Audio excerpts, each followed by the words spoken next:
Pendant l'examen médical annuel de l'école, les élèves font la queue pour mesurer leur taille et leur poids.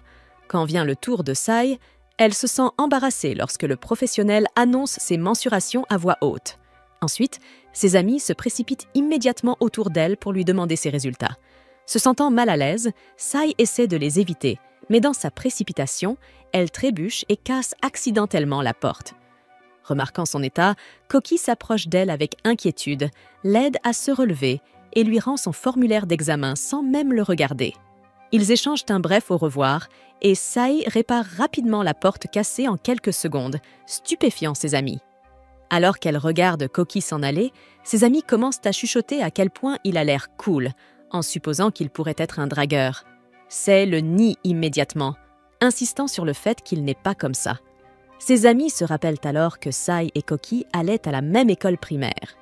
Sai admet que même à cette époque, il était déjà cool, mais qu'il a beaucoup changé depuis. En vérité, Koki n'était pas seulement un camarade de classe pour elle, il était aussi son premier amour. C'est une longue histoire, mais ce dont Sai se souvient le plus, c'est qu'elle était la plus grande de sa classe. Malgré sa taille, elle était plutôt mignonne, et les élèves des classes supérieures l'adoraient.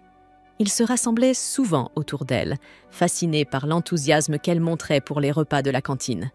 Alors que tout le monde bourdonnait autour de Sai, son attention fut attirée par un garçon timide à proximité. Il avait l'air réservé, et sa mère avait mentionné qu'il ne mangeait pas beaucoup et qu'il avait peur du lait. Curieuse, Sai s'approcha de lui et demanda s'il était allergique au lait. Il admit qu'il ne l'aimait tout simplement pas. Alors, elle lui proposa de boire son lait à sa place. Ce moment fut le début de leur amitié, mais pour Sai, ce fut un coup de foudre. À partir de ce jour-là, elle but toujours du lait pour deux. Ils finirent par devenir camarades de classe pendant 6 années entières, souvent assis côte à côte. Chaque fois que Koki était appelée pour réciter, Sai lui soufflait les réponses, ce qui leur valait généralement une réprimande. Pourtant, Koki s'excusait toujours après. Depuis l'école primaire, Koki rappelait toujours à Sai les cours d'éducation physique, sachant qu'elle excellait en sport. Un jour, pendant un jeu de balle, Sai remarqua un élève qui visait Koki. Sans réfléchir, elle sauta pour bloquer la balle, le renversant accidentellement au sol. À cause de cela, il fut expulsé de la ligne et éliminé. Les autres enfants commencèrent à se moquer de lui et Koki s'enfuit, honteux. À l'heure du déjeuner, ils s'assirent l'un à côté de l'autre comme d'habitude, mais aucun des deux ne parla. Sei remarqua à quel point Koki aimait les takoyaki, même s'il n'aimait pas les repas de la cantine. Se sentant coupable, elle s'excusa et lui proposa son assiette. À sa grande surprise, Koki lui tendit aussi la sienne, ayant remarqué son air triste. Ainsi, ils finirent par échanger leurs assiettes.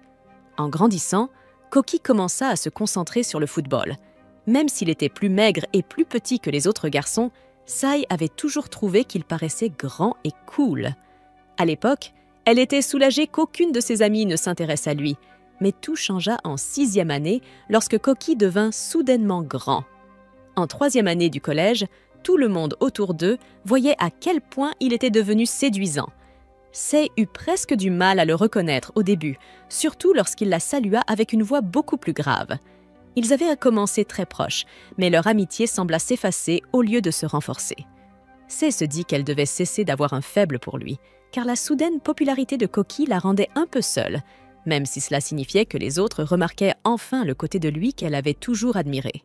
Au fond d'elle, elle savait que ses sentiments n'étaient pas réciproques.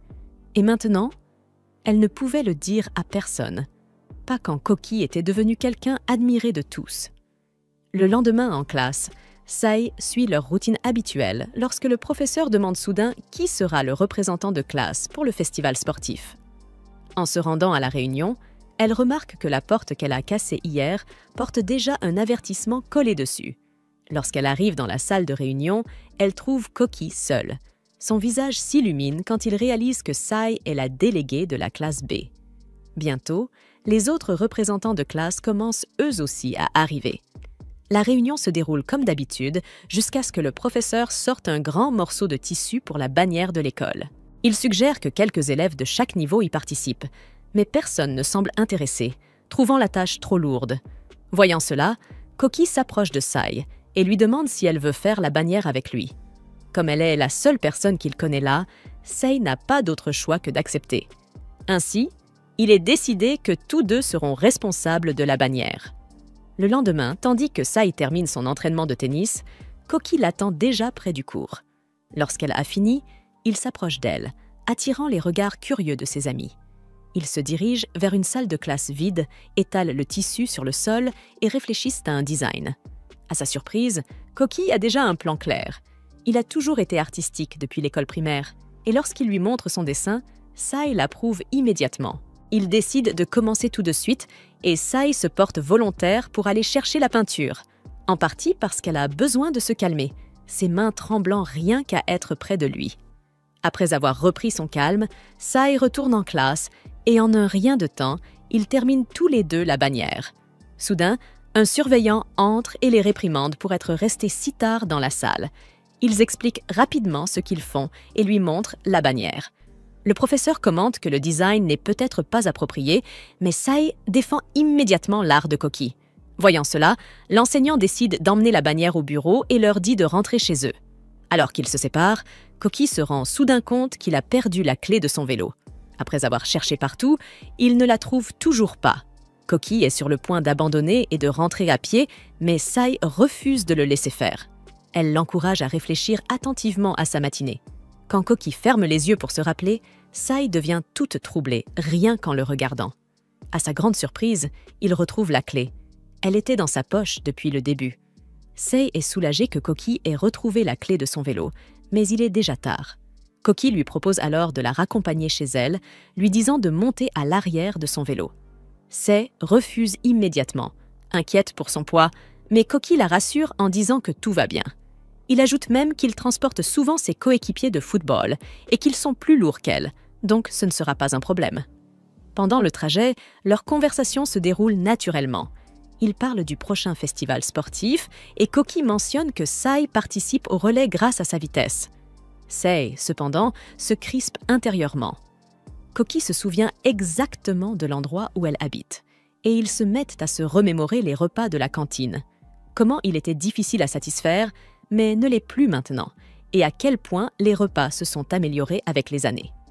Soudain, un bruit fort éclate. Le pneu du vélo vient d'exploser. Sei s'excuse immédiatement, pensant que c'est à cause de son poids, mais Koki la rassure en disant que c'est simplement à cause d'un éclat de verre. Malgré cela, il insiste pour la raccompagner à pied. Koki se rappelle comment elle laissait souvent ses camarades la dépasser pendant les courses d'obstacles et il lui rappelle gentiment de ne plus se retenir. En marchant, Koki aborde le sujet du lycée. Sei lui confie qu'elle va à North High et à sa grande surprise, Koki lui dit qu'il y va aussi. Il réalise que c'est la première fois depuis longtemps qu'ils parlent aussi profondément, car ils ne se retrouvaient presque jamais dans la même classe au collège. Lorsqu'ils arrivent devant la maison de Sei, elle réfléchit à quel point leurs conversations sont naturelles. Koki a toujours été quelqu'un avec qui il est facile de parler. Même si ce n'est pas elle qui a retrouvé sa clé, il lui a quand même proposé de la raccompagner, simplement parce qu'il est comme ça, toujours aussi gentil. Le lendemain marque le début du festival sportif. Le professeur demande à Sei de déplacer une énorme pile de cordes pour le tir à la corde et lui suggère de demander l'aide de Koki. Mais comme il est entouré d'un groupe de filles, Sei décide de s'en charger seule. Elle peine à traîner les lourdes cordes, mais refuse de le déranger. Heureusement, quelques-unes de ses coéquipières arrivent juste à temps pour lui donner un coup de main. Puis, on informe Sei que la bataille de cavalerie va commencer. Dans ce jeu, les filles sont portées par leurs camarades et doivent attraper les bandeaux de tête des adversaires des autres équipes. Sei est placée en bas, soutenant une fille sur une jambe tout en essayant de garder son équilibre. Comme les filles au-dessus se battent férocement, Sei se prend plusieurs coups, mais elle refuse de lâcher et continue à la soutenir jusqu'à la fin. Leur équipe remporte finalement le match. Alors que Sei reprend son souffle, elle remarque que les autres filles paraissent encore calmes et éblouissantes malgré l'intensité du jeu, tandis qu'elle a l'air complètement épuisée. Le match suivant est la bataille de cavalerie des garçons. Alors Sei se met sur le côté pour laisser de la place au public. Le jeu commence et Koki dirige son équipe en tant que général de cavalerie. Le match est intense, mais Koki se donne à fond. À la fin, il parvient à vaincre le général adverse, assurant la victoire à son équipe. La foule éclate en acclamations et Sai ne peut s'empêcher de se sentir fier de lui, même si leurs regards ne se croisent pas. À mesure que le festival sportif continue, les épreuves s'enchaînent les unes après les autres. Sai participe avec enthousiasme, mais lorsqu'elle tire sa carte d'instruction, elle est surprise. Il est écrit « Amène quelqu'un que tu aimes ». Ses yeux se posent instinctivement sur Koki, mais elle secoue rapidement la tête et décide d'attraper son amie Rei à la place. Elles font semblant d'être amoureuses en courant vers la ligne d'arrivée. Pendant qu'elle se repose, Sai se demande qui a bien pu glisser cette carte dans le jeu. Mais avant qu'elle ne puisse y réfléchir davantage, Koki se met soudain à courir vers elle, tenant sa propre carte pour la même chasse au trésor. Elle fait semblant de ne pas l'entendre au début, mais il continue d'appeler son nom jusqu'à ce qu'il l'atteigne et la tire avec lui. Ils courent ensemble vers le meneur, qui s'apprête à lire les instructions. Koki essaie de l'arrêter, mais le meneur les lit quand même, une fille grande. À ces mots, Sai force un sourire maladroit et retourne à sa place. Elle sait que ce que le meneur a dit est vrai, mais l'entendre de la bouche de Koki lui fait mal, car elle a toujours voulu qu'il la voie autrement. Les larmes menacent de couler, mais Koki accourt soudain vers elle pour s'expliquer. Il admet que la carte disait en réalité une fille mignonne, et qu'elle fut la première personne à laquelle il pensa. Trop embarrassé pour laisser le meneur le dire à voix haute, il lui fit rapidement signe d'inventer autre chose à la place. En entendant cela, Sai se sentit encore plus attachée à Koki. Pendant le reste du festival sportif, elle continua à l'encourager de tout son cœur. Le temps passa et le jour des examens d'entrée arriva. Sai et Koki passèrent tous deux le test pour North High. Sai se dit qu'elle ne devait plus l'aimer.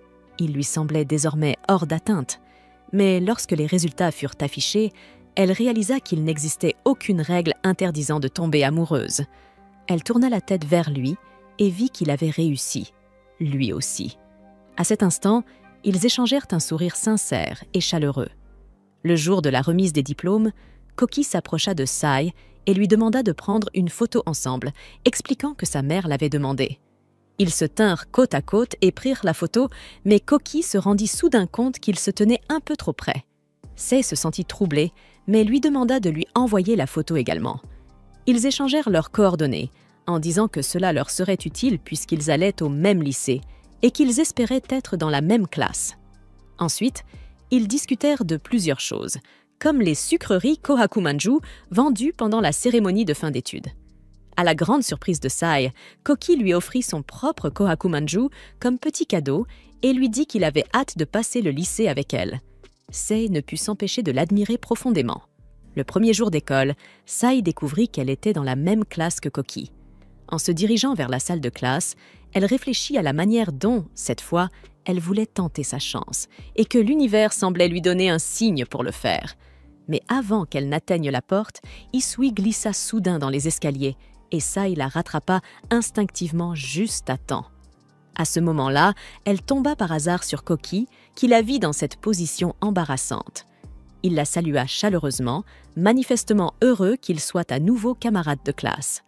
Pendant ce temps, l'esprit de Sai se vida complètement, ne pouvant penser qu'à une chose, à quel point il avait l'air cool dans son nouvel univers. Le premier jour d'école, Sae arrive en classe, tandis que le professeur demande à chacun de se présenter tour à tour. Yota se lève et se présente normalement. Yushin prend la parole ensuite, mais il est beaucoup trop bavard, tandis que Sae, silencieuse, prend des notes mentales, essayant de retenir les prénoms de tout le monde. Lorsque vient le tour de Koki, Sae se retrouve soudainement éblouie. Il parle de lui avec naturel, évoquant des choses qu'elle ignorait totalement. Quand vient son tour, Sae se lève et remarque aussitôt que ses camarades commentent sur sa taille. Déconcertée, elle se contente d'une très brève présentation avant de se rasseoir précipitamment. Après les cours, alors que tout le monde rentre chez soi, Koki l'interpelle. Le cœur de Sae s'emballe, mais il lui dit simplement que sa jupe est déchirée. Sae réalise que cela a dû arriver plus tôt, quand elle avait rattrapé Isui près des escaliers. À sa grande surprise, Koki enlève rapidement sa veste et la lui tend pour qu'elle puisse se couvrir, lui assurant que personne d'autre n'a rien remarqué. Ironiquement, il est justement la seule personne qu'elle ne voulait pas voir remarquer cela. Une fois rentrée à la maison, la mère de Sae répare immédiatement la jupe déchirée. Dans la chambre, sa mère remarque aussi la boîte de Kohakumanju que Koki lui avait offerte lors de la remise des diplômes, toujours exposée sur l'étagère. Après son départ, Sae se met à rêvasser de Koki, du fait qu'il soit maintenant dans la même classe qu'elle, et à quel point il a l'air charmant dans son uniforme scolaire. Elle a même son numéro de téléphone enregistré, mais ne trouve aucune excuse valable pour lui envoyer un message.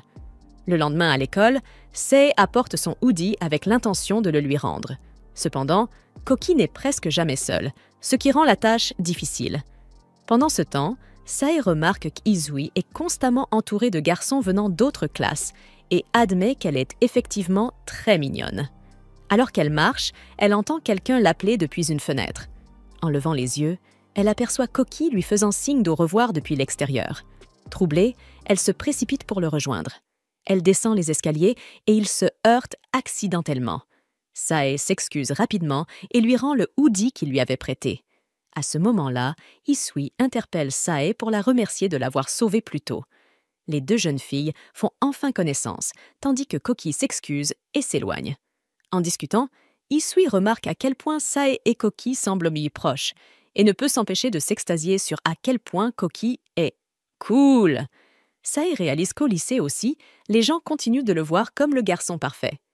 Isui poursuit la conversation, parlant de sa propre présentation et montrant un réel intérêt à mieux connaître Sae.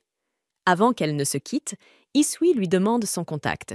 Le lendemain, le professeur donne à la classe leur première mission en tant que groupe, ramasser les déchets autour de l'école le lendemain. Sae est assignée dans le même groupe que Koki, Hisui et 3 autres camarades. Yushin prend le rôle de chef d'équipe et Yoon s'amuse à donner des surnoms à tout le monde. Il appelle Koki « Monsieur le beau gosse », mais lorsque vient le tour de Sae, Yushin plaisante en voulant la surnommer Hachiro à cause de sa... Sae se sent mal à l'aise, mais Koki intervient et lui donne un surnom bien plus flatteur. L'équipe continue de trouver des surnoms et de discuter de la tâche du lendemain. Lorsque l'heure du déjeuner approche, Isui propose qu'ils mangent tous ensemble. Pendant le repas, Isui ne cesse de parler de Koki, admirant chacun de ses gestes. Elle demande même à Sae comment il était au collège, mais Sae évite habilement les questions.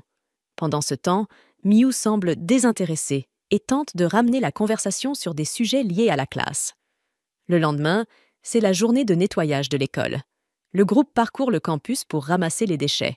Certains endroits sont si pleins d'arbres et d'herbes hautes qu'ils plaisantent en disant qu'un ours pourrait surgir à tout moment. Pendant l'activité, Yushin continue de faire des remarques désagréables sur la taille de Sae, ce qui la dérange profondément. Tout au long de la journée, Sae ne peut s'empêcher de réfléchir au fait qu'on l'a toujours vue comme la grande, tandis que Koki a toujours été le beau et cool. Bientôt, Miu et Hisui l'appellent, et elles se déplacent ensemble vers un autre endroit. Soudain, Yushin tombe lourdement d'un talus. Sae se précipite instinctivement pour l'aider à se relever, mais Koki l'arrête rapidement. Dans la confusion, Koki l'appelle accidentellement par son prénom, ce qui les fait rougir tous les deux. Plus tard, alors qu'ils ne sont plus que 3, Miu et Isui discutent du comportement de Koki un peu plus tôt. Sae écoute, mais au fond d'elle, elle sait que ce n'est pas la première fois que Koki l'appelle par son prénom. Quand ils étaient enfants, il s'adressait déjà à elle ainsi. Il a toujours été doux et attentionné avec elle, alors elle refuse de croire qu'il soit colérique. Elle essaie d'expliquer leur passé commun et la situation à Miu et Hisui avec tant de détails que les deux en deviennent un peu dépassés. Puis Yuta interrompt la conversation, expliquant que Koki s'était emporté contre Yushin parce que ce dernier avait dit quelque chose de complètement déplacé. Les filles tentent d'en savoir plus, mais Yuta refuse d'en dire davantage. Avant qu'elles ne puissent insister, Koki et Yushin reviennent en courant pour les appeler. Quand Sae croise le regard de Koki, elle se rend compte qu'elle est incapable de détourner les yeux. Ce soir-là, après avoir terminé son bain, Sae reçoit un message de Koki. Il lui demande la liste des chapitres à réviser pour les contrôles du lendemain et exige une réponse dans les 10 minutes. Paniquée, Sae s'habille à la hâte et fouille dans ses notes. Elle lui envoie la liste complète juste à temps. Cependant, Koki lui répond aussitôt, réalisant qu'il s'était trompé de destinataire, le message était en réalité destiné à son ami. Alors que Koki s'excuse, leur conversation glisse naturellement vers un ton plus détendu. Ces mots réchauffent le cœur de Sae. Peu après, elle reçoit un autre message, cette fois de la part d'Isui. Elle commence par se plaindre de l'activité de nettoyage, mais change rapidement de sujet pour parler de Koki. Sae n'a pas d'autre choix que de répondre, même si elle se sent un peu dépassée. Allongée dans son lit ensuite, elle songe à la vitesse à laquelle les rumeurs circulent. Si une fille avoue ses sentiments à un garçon, tout le lycée finit par l'apprendre tôt ou tard. Le lendemain, à l'heure du déjeuner, les 3 filles s'assoient de nouveau ensemble. Isui insiste, demandant à Sae si Koki a une petite amie, même si Sae lui a déjà dit que non. Sae trouve qu'il est bien trop tôt pour qu'Isui s'intéresse à lui, mais Isui parle ouvertement, sans se soucier d'être dans la salle de classe où d'autres peuvent les entendre. Elle se lance ensuite dans un long monologue animé sur les garçons, les filles et les histoires de cœur au collège. Elle partage une quantité écrasante de détails, mais ni Sae ni Miyu ne l'écoutent vraiment.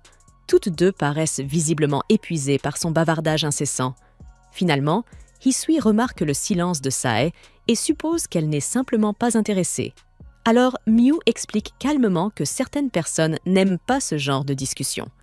En entendant cela, Hisui s'excuse, avouant qu'elle ne sait pas vraiment de quoi parler d'autre, tandis que Miyu détourne habilement la conversation vers les leçons de classe, au grand désarroi d'Hisui. Plus tard dans la journée, pendant l'entraînement de judo, Sae met rapidement Hisui au tapis d'un seul mouvement.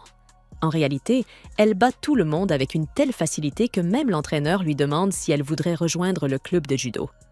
Une fois la séance terminée, Sae s'empresse de vérifier si ses amis vont bien. À ce moment-là, elles aperçoivent Koki non loin. Hisui, excitée, lui raconte à quel point Sae est incroyable au judo, tandis que Miyu ajoute que malgré sa force, Sae fait toujours attention à poser ses adversaires doucement sur le tatami.